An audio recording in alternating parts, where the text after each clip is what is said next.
पता है कि पूज्य गुरुदेव जी के जेल जाने के बाद में उनके नाम से जो पुस्तकें छापी गई हैं, बहुत सारी पुस्तकों में बीच में मिलावट की हुई है, सरेआम मिलावट। ऐसी एक पुस्तक है जीने की राह, जिसके पेज नंबर 158 और 159, 158, 159, उस पे मिलावट कर रखी है सरेआम चौड़े में। क्या लिखा है उसमें कि सतलोक में 90% संतान उत्पत्ति मैथुन क्रिया से होती है। यानी आपस में स्त्री पुरुष संभोग करते हैं, उनके जनेंद्रियां हैं, जैसे आप और हमारी संभोग क्रिया से उत्पत्ति हुई, हमारे बच्चों की हमने संभोग क्रिया से उत्पत्ति की, रति क्रिया से। उस प्रकार से उस पुस्तक में लिखा है पेज नंबर 158 और 159 पे कि सतलोक में 90% संतान उत्पत्ति संभोग क्रिया से होती है, मैथुन क्रिया से होती है, और मात्र 10% शब्द से होती है। पुण्यात्माओं, हमें नहीं पता कि सतलोक में क्या होता है क्या नहीं होता है, क्योंकि हम वहां की घटनाओं से अपरिचित हैं। लेकिन जितना हमें पूज्य गुरुदेव जी ने सत्संगों में बता दिया उतना हमारे लिए फाइनल है। और पूज्य गुरुदेव जी ने जो स्थिति वहां की बताई कि वहां पे संतान उत्पत्ति किस विधि से होती है, वो हमारे लिए फाइनल है। और गुरुदेव ने बता दिया कि सतलोक में शब्द से संतान उत्पत्ति होती है, वहां पे ये गंदी क्रिया नहीं है। ये गंदी क्रिया करने की, ये मैथुन सृष्टि शुरू करने की जब काल भगवान ने सोची, उसके तुरंत परमात्मा ने उसको धक्के मार के यहां निकाल दिया। और यहां आने के बाद काल ने अपनी शब्द शक्ति से अपनी इंद्री बनाई और दुर्गा की इंद्री बनाई। यहां आने के बाद, सतलोक में नहीं बनाई थी इंद्री, यहां आने के बाद बनाई है इसने अपनी इंद्री। तो परमेश्वर ने तो उससे पहले ही उसको धक्के मार के निकाल दिया था। और परमेश्वर ने कहा था कि नालायक, इस सच्चे लोक में, इस सतलोक में यह गंदा कर्म नहीं होता। तो परमात्मा ने इसको धक्के मार के निकाल दिया। पुण्यात्माओं, सतलोक में अगर मैथुन क्रिया से कहीं उत्पत्ति हो रही होती तो परमात्मा ने इस काल भगवान को यहां भेजने की जरूरत क्या थी? उसको भी सतलोक के उसी हिस्से में भेज देते कि बेटा वहां तो 90% ऑलरेडी मैथुन से बच्चे उत्पन्न हो रहे हैं, तू भी वहीं चला जा, तू भी तो वही करना चाहता है। तो परमात्मा ने उसको यहां भेजने की जरूरत क्या थी? 16 संकोच दूर सतलोक के उसी हिस्से में भेज देता जहां पे 90% मैथुन से क्रिया होती है। हमें 1994 से पूज्य गुरुदेव जी सृष्टि रचना का पाठ पढ़ा रहे हैं। 1994 से आज 27-28 साल हो गई। गुरुजी ने कोई हजारों बार अपने सत्संगों में सृष्टि रचना हमें सिखाई है, 2-2 घंटे, 3-3 घंटे। एक भी सृष्टि रचना में कोई यह दिखा दे जिसमें गुरुजी ने यह कहा हो कि सतलोक में मैथुन क्रिया से या संभोग वाली क्रिया से बच्चे उत्पन्न होते हैं। परमेश्वर ने कहा कि वहां पे नूरी शरीर है, एक तत्व का शरीर है, वहां पे शब्द से संतान उत्पत्ति होती है। गुरुदेव जब तक सतलोक आश्रम बरवाला में थे, 1994 से 2014 तक, गुरुजी ने उस समय जो भी पुस्तक लिखी, किसी भी पुस्तक के अंदर यह लिखा हुआ दिखा दो जिसमें गुरुजी ने लिखा हो कि सतलोक में 90% बच्चे मैथुन क्रिया से होते हैं।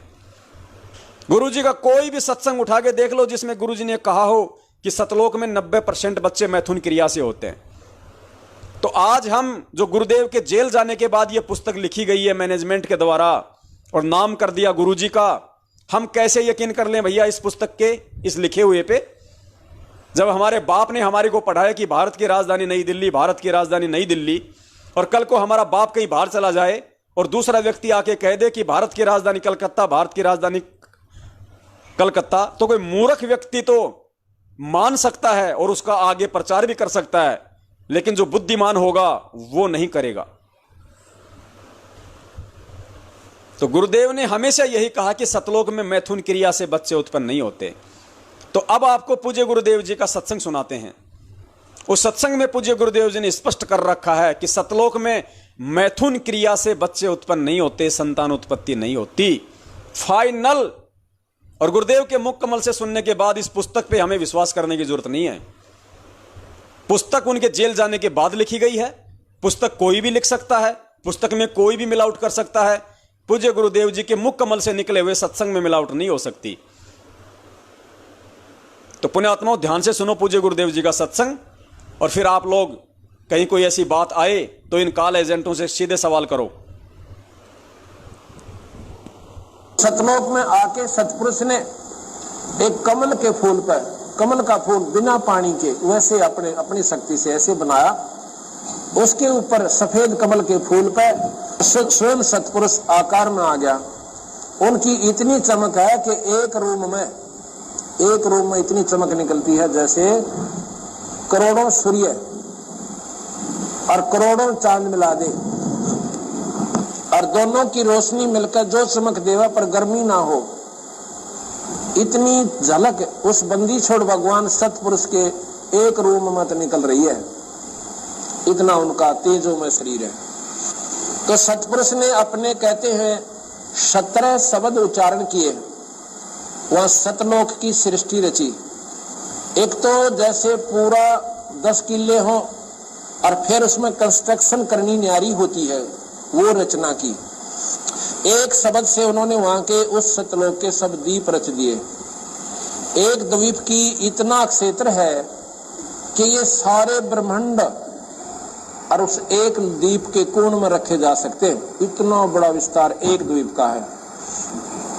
तो सबसे पहले बंदी छोड़ ने एक शब्द से वहां के सभी द्वीप रच दिए और फिर 16 शब्द उच्चारण किए। शब्द से सृष्टि होती है सतलोक में, ये मैथुन सृष्टि नहीं है। सुना पुण्यात्माओं, शब्द से सृष्टि होती है सतलोक में, तो शब्द उच्चारण किए। परमात्मा क्या कह रहे हैं? शब्द से सृष्टि होती है सतलोक में, ये मैथुन क्रिया नहीं है।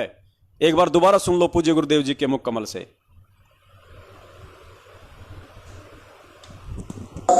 फिर 16 शब्द उच्चारण किए। शब्द से सृष्टि होती है सतलोक में, ये मैथुन सृष्टि नहीं है। जब पूज्य गुरुदेव जी स्पष्ट कह रहे हैं कि मैथुन सृष्टि नहीं है, तो 90% 10% कहां से आ गई? और हम क्यों इन पुस्तकों में जो मिलावट कर दी गई है हम उस पर यकीन करें?